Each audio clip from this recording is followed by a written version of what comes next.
Hey guys, welcome back to the Masculine Project. I'm Jordan Riggle.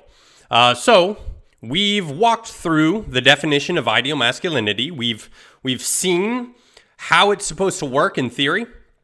Now, today, in this video, we're going to be talking about how to use this masculine blueprint, this definition of ideal masculinity that we have been talking about in your own life and in the lives of your sons, your boys. How is a definition realistically supposed to change your life in a practical sense, right? So let's get into it. Even when you feel low, you can still go. Even when you feel slow, you can still go. Even when there's no hope, you can still go. I never answer to no, man, I still go. Go, go, go, go, go, go, go, go, go, go, go, yo, go, go, go. Hustle hard, hustle every single day. I'll be making moves. Okay, so just think of it like a workout progression plan. Imagine you're in the gym working out with weights, or maybe you're like me and you do gymnastic body weight exercises because those gymnastic guys are like crazy strong. So you're doing body weight exercises, you're doing push-ups, awesome. You progress to doing pseudo planche push-ups, which are a bit tougher, right? Bit harder, cool. Next, you progress to doing full-scale planche push-ups, but lo and behold, you can't quite complete your first set. Something's wrong. You've stalled, right? You've plateaued. You've flubbed it at the beginning of the progression. And now you really have two options. Option one, you can keep on keeping on with the progression you're currently having trouble with. You can keep banging your head against the proverbial wall and just trying to, crank out those reps. Talk to any personal trainer. This leads to burnout, discouragement, getting hurt, right? Or you can choose option number two. You can humble yourself and realize that you did something wrong on the previous progression, wrong enough that you failed to prepare your muscles adequately for the next progression. Then, swallowing your pride, that's really important. You have to swallow your pride. You immediately drop back down to the previous progression and work on getting that old progression exactly right, like completely perfect. So, you might be asking, what does a hypothetical workout progression have to do with working towards ideal masculinity? Well, much like a workout progression, ideal masculinity also has progressions through the genotype, phenotype, individuality. They aren't as cut and dried as a workout progression. There's lots more bleed over and cyclical motions between the different competencies, right? But there definitely is a progression, and we need to utilize it. So, how do you use this ideal masculinity blueprint, the masculine progression in your life, especially if you're like me? And you feel like you're getting a start on this stuff late in life, you're behind the eight ball, right? You're playing catch up. Simple. If you have a problem, and all things being equal, work on the competency directly underneath your problem competency. If you're having a problem in one of your phenotypical areas, the problem is probably an outworking of a weakness in your genotypical competencies. And I say all things being equal because obviously, if you don't have a job, don't start working out, right? Find a job. If your marriage is a step away from divorce, don't work on your protection phenotype by getting your concealed carry license. Fix your marriage. But all things being equal, start working on yourself in your genotype domain. Then once you're on a roll in your genotype competencies, right? Quick reminder, those are the maxing out of your testosterone, max out your strength, max out your assertiveness. You can then move on to maxing out your phenotypical competencies and then your individual competencies. And we work on them in that order.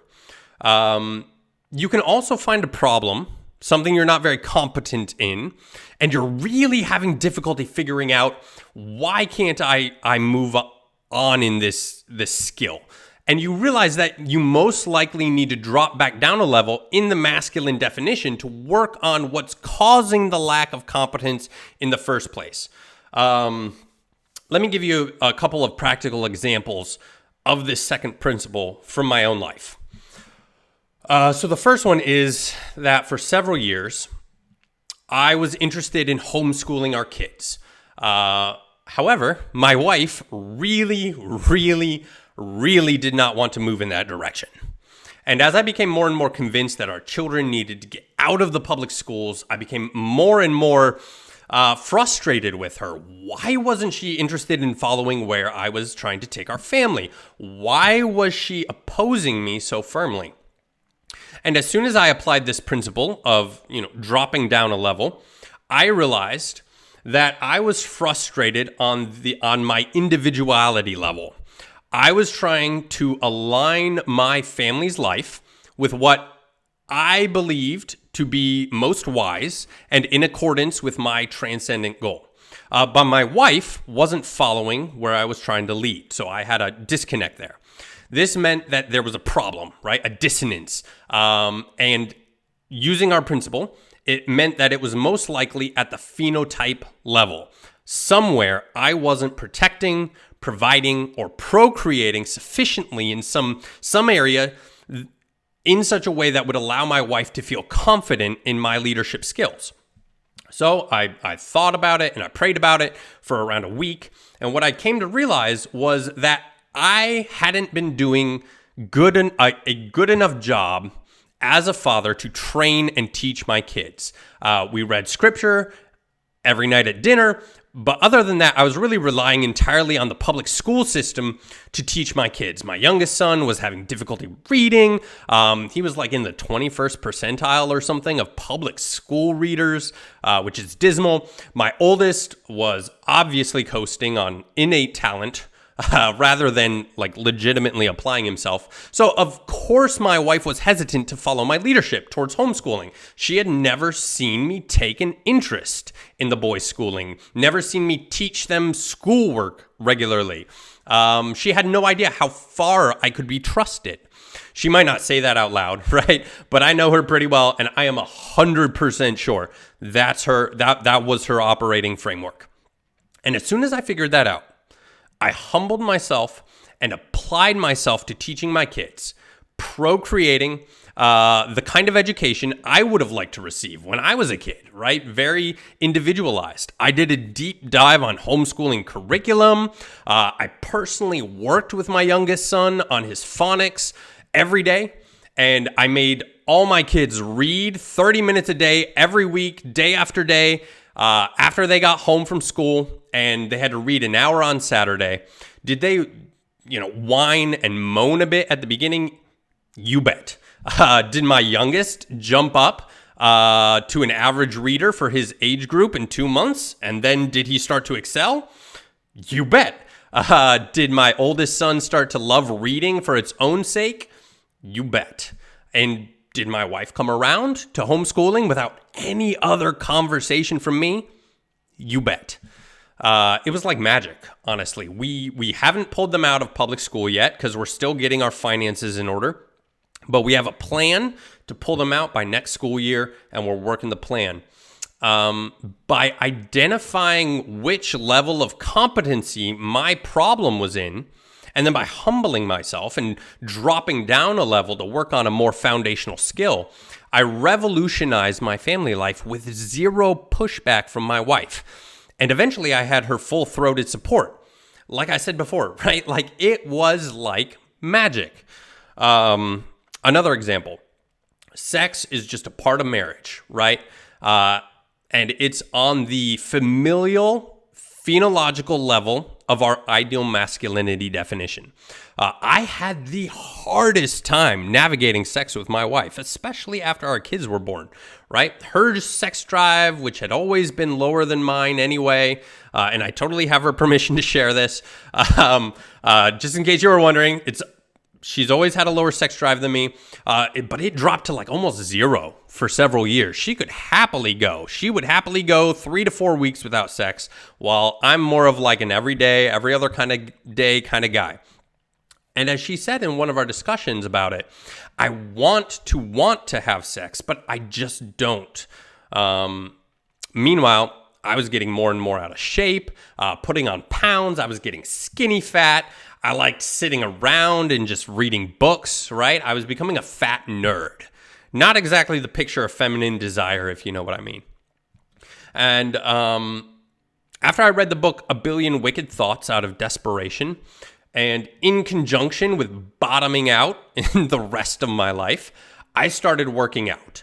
I instinctively dropped down from a phenological level in our masculine definition to the genotypical level, right? Just body weight stuff at the time. And I wasn't even doing a professionally designed progression of exercises. I just did this for a year, just push-ups, pull-ups, sit-ups, right? I got control of my eating. I lost 30 pounds. Then we bought our first house. We started renovating it, and I was like lifting pallets of drywall, right? I moved 5,000 pounds of flooring by literal hand. And all of a sudden, my wife was watching me move literally thousands of pounds just using my muscles. And she kind of realized she liked what she saw. But then really the kicker was when we were moving some bulky, gross furniture out of our house.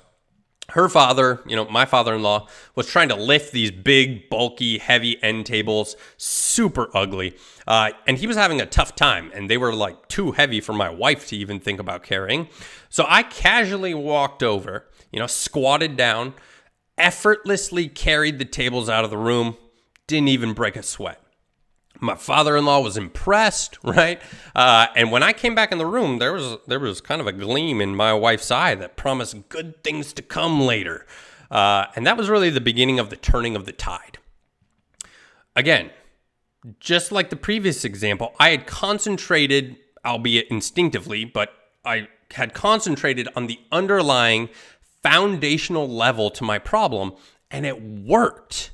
And you can do this just as easily in your own life. And like I said previously, just to clarify, a good rule of thumb, barring any forest fires, right, in your life, a good rule of thumb is to start working on your genotype first. Lose weight, get muscle, get assertive. And of course, if your marriage is on the rocks, start there, even though it's on the phenotype.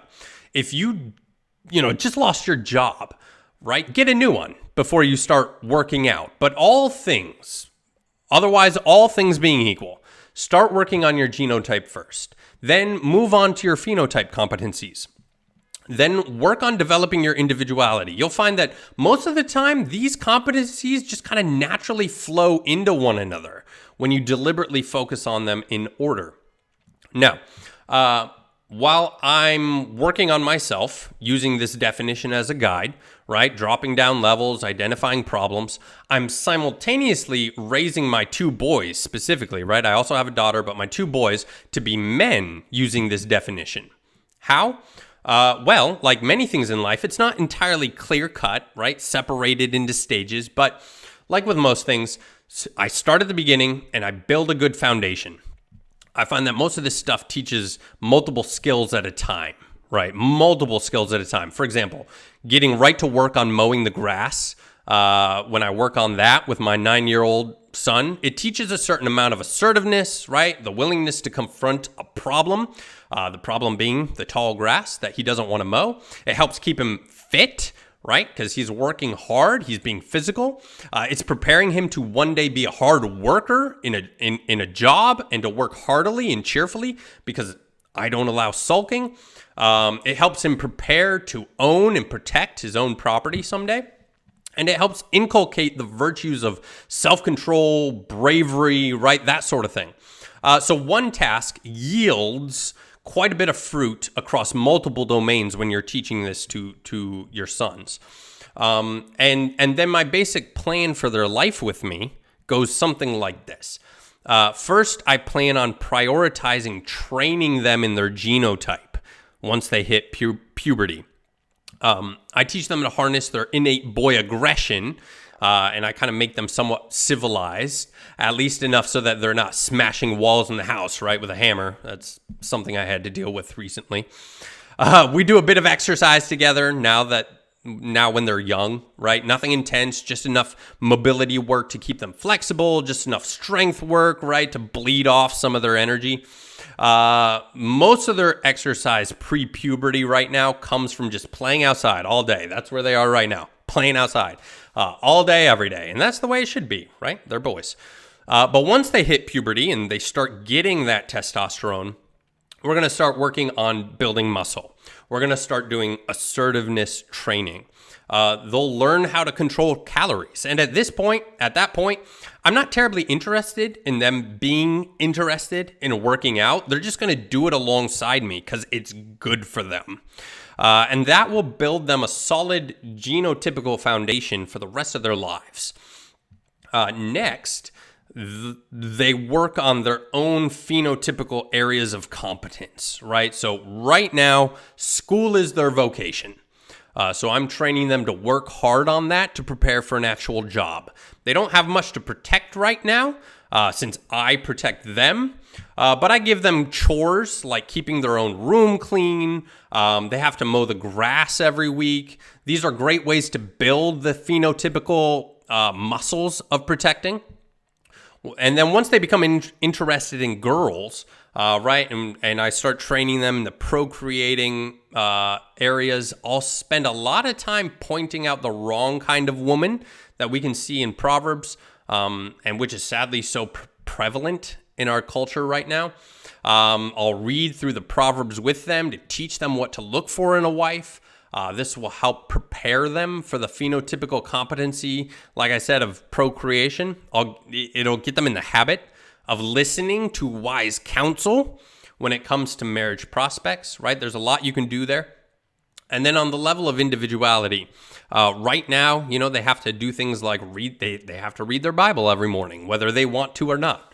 And as a father, I'm praying this imprints a strong understanding of how to orient everything in their lives towards the single goal of glorifying God, enjoying Him forever, taking dominion in this earth. And notice how each area isn't very intense for them, right? They're boys, they're kids. Life should definitely not be as intense for them right now as life will get after they move out of my household and they're responsible for each area in its entirety. But they're young right now, so they get training wheels as I teach and train them slowly in each of these competencies. And as they get older, as they start moving into their late teens, right, I plan on them taking on more and more responsibility for their own competence in every domain. I start pulling back, they start moving forward until the day that they leave my household and they begin their own. So that's how you use this plan in your life, this definition, right? In your life, in the lives of your boys. And now, in the spirit of starting with your genotype, next up is a video on how to do the perfect push-up, because I 100% guarantee you're doing them wrong. If you want a detailed analysis of where you stand compared to this ideal masculinity so that you know exactly where and how to get started, how to drop down, where to drop down to foundational competency, go down into the description below. Get the masculine checklist from my Substack. It breaks down all the masculine progressions that'll help you grow. It asks you practical questions to help you figure out where you are right now and what you need to get started doing. You also get the transcripts of all my YouTube videos. You get an extra article written by me for men every other week. So click the link down in the description below. Most men, they just want that dopamine hit that comes from absorbing new information, right? Are you going to be different? Are you going to take some action? If so, click the link down below and get after it.